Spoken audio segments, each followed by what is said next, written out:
welcome to Sephardic U's weekly podcast. This week we're discussing Parashat Bo, the parasha of the last of the plagues and the Exodus from Egypt. I'm Nathaniel Poole here with my co-host Sam Bendayan, and this is a very interesting parasha as there are a number of key events here. And one of the key events are the final plagues. And then we also discuss the institution of Passover, the departure of Egypt, and the commandments regarding firstborns and tefillin. And then finally, there's a wealth transfer that's mentioned in here. And we'll start with the final plague or plagues. How do these final, and I'll open this up for discussion, Sam or anybody here that wants to go in. How do these final devastating plagues reflect God's power and justice? And what lessons can we draw from Pharaoh's response to these? Go on, we'll open it up. I mean, I think the first thing that comes to mind is that when we say Hashem or God was fighting the Egyptians, there is no need for God to fight anyone because God actually sustains all of us. He simply has to remove his sustenance and we collapse. And this is what we're seeing with Pharaoh. He wasn't really fighting Pharaoh. He was simply destabilizing nature around Pharaoh. And that was enough to completely destroy the most powerful nation on earth. So you get a sense of how weak we are as humans and how completely dependent we are on Hashem and all of the favors and good things that he does for us. So that's the first thing I think of. Nice. I agree with you. It's a one-upmanship by God. Here's the most powerful Pharaoh man in the world, which is the leader of Egypt, the world power, and whatever you can do, we can crush it easily. Yep. And so anyone else? There was something in here that stood out to me. I'll look for it, but we'll. I guess the second obvious thing that comes to us is who is Pharaoh? Pharaoh is a seeker of power, right? And we see up until today, we see that there are people who seek to serve others, and there are people who seek power for themselves. And so this is also represented in this struggle, right? That Pharaoh, even though we are weak and completely dependent on Hashem, he fools himself by believing that he has some sort of power, and he seeks out and sacrifices everything for power. And of course, power, as many famous authors have written throughout history, power is fleeting. Power is not for humans. Power is for Hashem. And so here we see the collapse of this mentality, or philosophy of seeking out power. I think that also God is revealing himself to the nation of Egypt, being a nation, a very powerful nation. He is revealing himself to the Egyptian. He has destroyed all the gods they believed in, and now they themselves are going to recognize him. The first one being Pharaoh, by saying, I recognize Hashem. I believe it is the first step in the revelation. We are going to start with Egypt and then win the people of Israel, bring them to Mount Horeb, where the revelation is going to be completed. Mm-hmm. Right. And really that gives me now another idea, which is that it has to be stated that this entire story is universal in nature. True. This is not just for the Jews. I believe somebody mentioned last week that why didn't Hashem just kill Pharaoh in his sleep, right? It would have been so easy. And then that's it. The Jews would have been able to leave, and it would have been over. And the answer is because this wasn't just about the Jews. The actual show was very important, and Hashem mentions it multiple times. I will multiply my wonders in Egypt, and everyone will see what I will do to Pharaoh. And so this was very important for the salvation of mankind. The revelation was for everyone, including the Egyptians. It starts with Egypt. Right. Being the main power, being the world power, it starts with it, and the abject submission and Pharaoh and his recognition that there is God who is superior to him, and he said, and bless me also. At the very end, when at the last moment, he recognizes, and I think this is the first step towards God establishing his kingdom on earth. Mm-hmm. Speaking on the subject of Pharaoh not being killed, why didn't Pharaoh die during the plague of the firstborn? Traditionally, royal lines pass through the firstborn. Yeah, it actually that's a says. Great point. No, it actually says directly. It says, "I will kill the firstborn from the firstborn of Pharaoh to the firstborn of the." So he excluded Pharaoh from the plague directly. We needed the recognition of Pharaoh. Having killed him, it would not have been the impact of him saying, "I recognize God as superior." Right. It was a brilliant strategy because if you kill Pharaoh, then next in line, it pops up. But if Pharaoh is able to see and witness this destruction and crush his power, then it's a different result, different end result, more long-term impact. Right. If you look at the second Aliyah, this is when they start.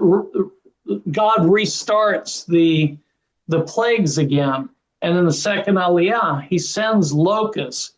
Mm-hmm. Well, I never noticed this before, but he drove an easterly wind over the land of Egypt that day and night. And then when he removes them, he sends a westerly wind, right? So there are a couple of questions here. Where is Pharaoh? Where are all the Egyptians in modern day Egypt today? What city are they in? It's got to be along the river, right? Or along the Nile or the Sea of Reeds or the Red Sea. Sure. All of pretty much all Egyptian cities were along the Nile back then. So where is Pharaoh commanding from? Where is he at? Physically, do we know? Yes, his capital is also in the Delta. He is in Ramses and Pithom. He is in Ramses. He lives in the Delta. Where is that today? Because maybe Alexandria. It could be Alexandria, the city of Alexandria, to be close to the sea. Okay. The rivers were always a means of penetration into a country, and also they were able always to penetrate the country, either to colonize it or take it over.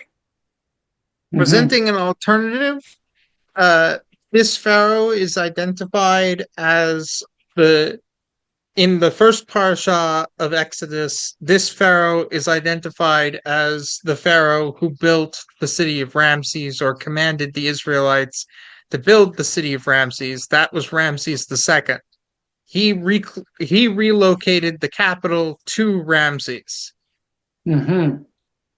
Okay, so that's where he's commanding out of. There was also a Egyptian dynasty. Yeah. So the reason for my question is I like to visualize it. So I look at a map of Egypt, and where did all these locusts come from?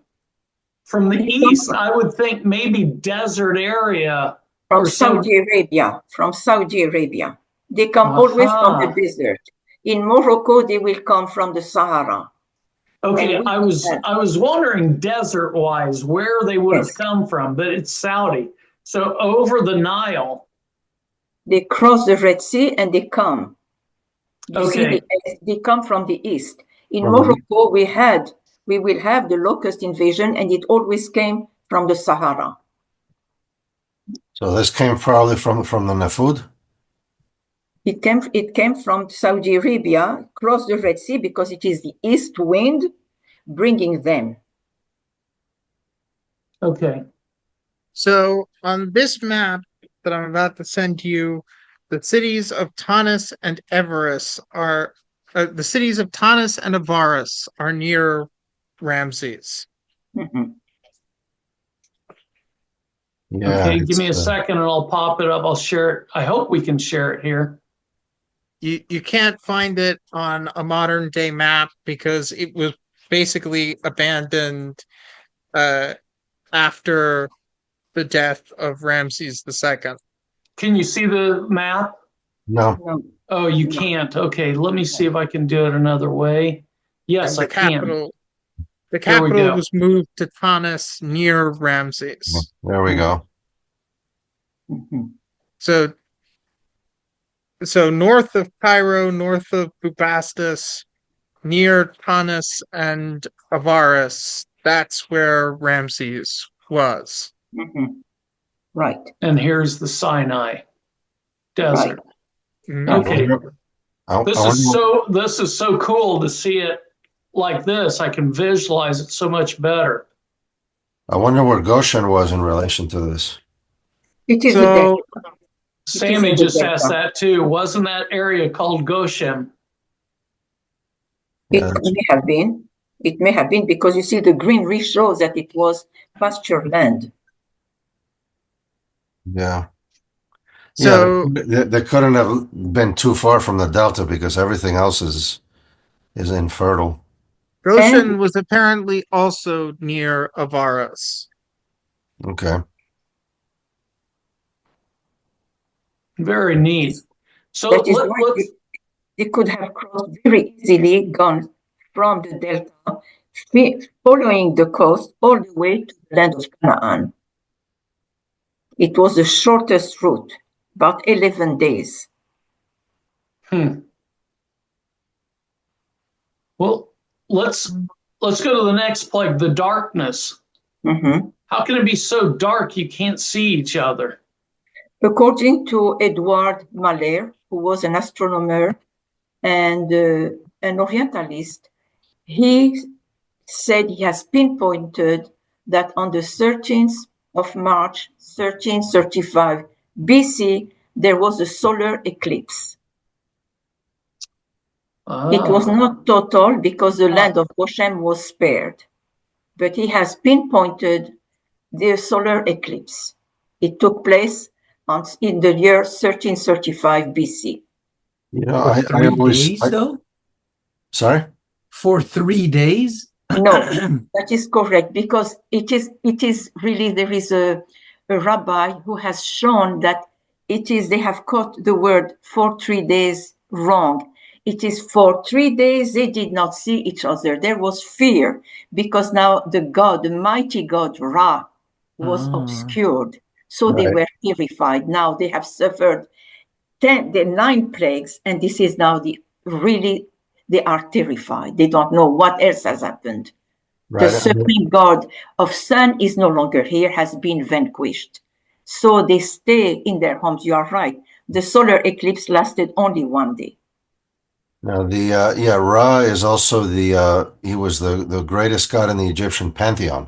Exactly. So he was the top of like the top of the totem pole. That's But right. So but being vanquished, the people now don't know anymore where to stand, don't know what So to do, and panic sets in. The land is so destroyed, their gods are destroyed, the sun is destroyed. What else is going to happen? And it is when you do with the Te'amim properly, and for 3 days they did not see each other. It does not stop.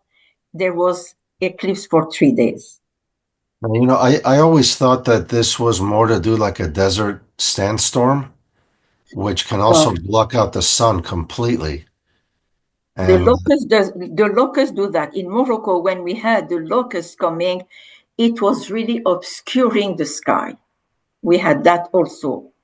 And the thing will come. When the Sirocco came, it was the same thing. This time, it is really, according to Mahler, it was a solar eclipse. Because it says that the darkness was felt. Right. And so that's why I always thought it had to do with like a sandstorm where they could actually, or, maybe it was both, right? Maybe there was an eclipse and a sandstorm, which would be even worse. What about I always fog? imagined it as just, a miracle, like Well, but darkness that you can touch. The, later on, God is going to bring manna from the heavens. Why not create darkness that you can touch? well, this is a really interesting point. Is miracles very often, I'm not going to say every time, but very often are worked through nature. And so this is an interesting point, because if it's a miracle, why does God bother working through nature? Why doesn't he just, completely bend the rules and just create something out of nothing, right there on the spot? And I think I've heard a few, people speak about this. And the interesting thing is that if you work through nature, you preserve people's free will, right? People can still say that they don't believe, right? No, it was just a freak storm, or it was whatever. But we see, like with the locusts, he brought a wind, which brought the locusts, right? He could have just brought the locusts, right? Mm-hmm. But he uses the wind. Also, when he splits the sea, it was the same thing. There was a wind that blew all night. Sure, but Well, we have the remember quails. With the that quails also. Sorry? everyone believed in uh, believed in magic back then. True. Like when uh, in the battle between Aaron and Pharaoh's magicians, Mhm. the uh, uh, Aaron and Pharaoh's magicians both turned their staffs into snakes, and that left room for Pharaoh to just to think, oh well, Aaron and Moses are just better magicians than my court magicians. Right, Correct. exactly. Correct. That is Well, why the sun was really the last thing, because up to this time, Pharaoh believed that Moses and Aaron were powerful magicians.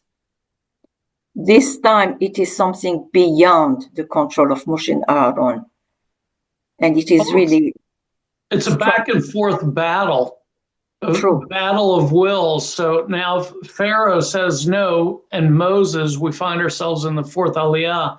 Moses goes back now to God and says, his heart's been stiffened again. What now? And here's another question I had. So here, God says, I'm going to bring one more plague. And this is the devastating one, the death of all firstborn and first of cattle as well. And what strikes me odd is that he tells Moses to go and borrow gold and silver and valuables from your neighbors. What does that mean? To go and borrow? Was it because we know that they end up leaving with the wealth of Egypt, that had accumulated a lot of wealth, and they leave with tons, literally tons of gold and silver. Why this go and borrow from your neighbor? It is a wrong interpretation of the Hebrew. Ah. Because in that, they don't have to borrow. They know they are living permanently. It is a mistranslation. Because the Egyptians gave it willingly, I thought. Right. Once they asked for it, they gave it willingly. Yeah. Right. And Listen, of they've been course, slaves for a long time, right? So Yeah, maybe this was a kind of retribution, and just here, take our earrings, take our gold, and get out of here. yeah. Leave us alone. That plus, I think it's recognition of the fact that it was Joseph who turned Egypt into a world power. Mm-hmm. And so if this is a way to say, you know what, Egyptians, you have all this world power. I gave it to you, says God, right? I gave it to you through Joseph. So now I'm taking it back. You're giving it to my people, and then So you're this going to end up with it. translation, this English translation we're reading, is really a mistranslation. Yeah, I don't think it's Translation. borrow. I think it's more like, give this to us. And Okay, that makes more sense. It's a lot easier to palate, I guess. It So is. we start the departure, and there's the unleavened bread, and now that brings us to the creation of what we know today as Passover. Um, first with the blood on the lintels of the doorways to mark, hey, we're Israelite living here. Don't pass over us. Don't kill our firstborn. And now Pharaoh says, get out of here, leave, take what you want, go, but leave right now. So in what ways does the urgency of the Exodus shape the narrative and symbolize the transition from slavery to freedom, to liberation? yeah, that's a really interesting question. And there's a quote that I'm reminded of. I believe it was Vladimir Lenin who said this. He said that there are decades in which nothing happens, and there are days in which decades happen. Wonderful. And this Wonderful. this is what happened here, Exactly. right? Yes. It was an Yeah. endless drudgery of slavery, and then all of a sudden, one day, it's like, now we have to hurry up. Now Remember, everything's moving. yeah, it is. You have brought something wonderful. Thank you very much. Because in the 10th day, they are going to keep this animal from the 10th of Nisan to the 14th. In those 4 days, they have to assert, are we for God or are we going to stay in Egypt? Because by killing this lamb, which is a god of Egypt, they have 4 days in which they are going to assert themselves as free men or still choose to be a slave. Those 4 days are very important. They have now time to reflect. Are you going to sit down and sacrifice this animal? You have to do it publicly. And you may be stoned, like he said. We will be stoned. Moshe said, you will be stoned by killing the abomination of Egypt. And this is where the people are going to be free for the first time. In those 4 days, it is going, like you said, in days, you can have a revolution. Mm-hmm. This is what happens from the 10th of Nisan to the 14th. They are going to have to choose, am I going to go and slaughter this animal and put his blood on the lintel and the mezuzot for my Egyptian to see? Or am I going to just stay quiet and just forget about it? Right. Yeah. And this reminds me of something else, which these few days were considered by Hashem to be a monumental event, because throughout all the prophets, there's many times it's mentioned of the marriage between the people of Israel and Hashem. And Hashem always goes back and he says, when you followed me into the desert, True. and he mentions that as a wedding, as like a honeymoon, as like the greatest moment in history, where Israel followed me into the wilderness.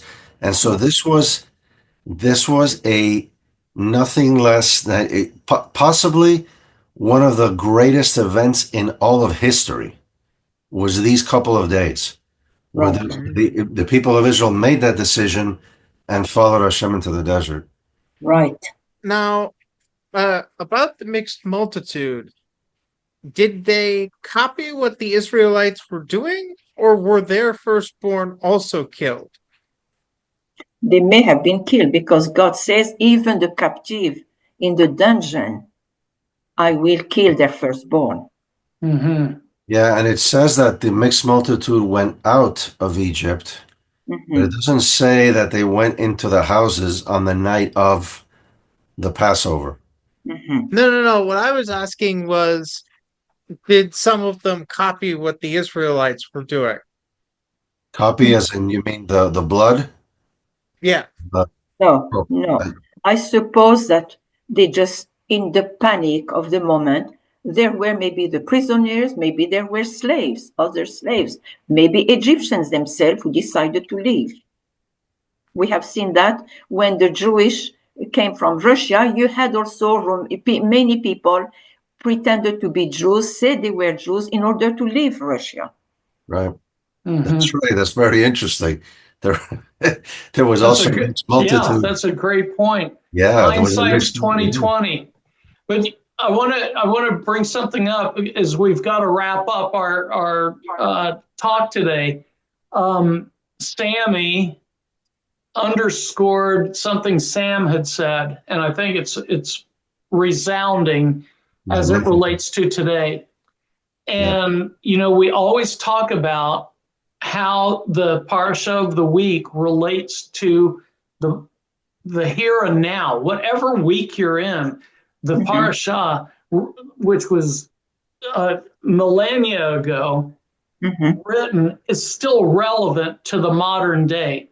And the example Sammy just put in the chat was the events of this week. As we all know, the hostages are slowly being released from Hamas back to Israel. And if you've noticed, Hamas has been dressing up the hostages in like military outfits and parading them on stage before they give them back to the Red Cross or the transition points back to freedom in Israel. And isn't it an amazing contrast that you see, or not contrast, a similarity that you see with the Egyptians trying to show their power, and yet the good, the righteous, and God overpowers them and wins in the end. And may we continue to do so. And I hope that all our hostages are returned to us quickly and in due time. And just like the Bible lesson of today, God's power is stronger than any other power, and the right always wins. Yeah, A wonderful week, Shavua Tov, and we'll see you next time. What of? What? What up? Bye, guys.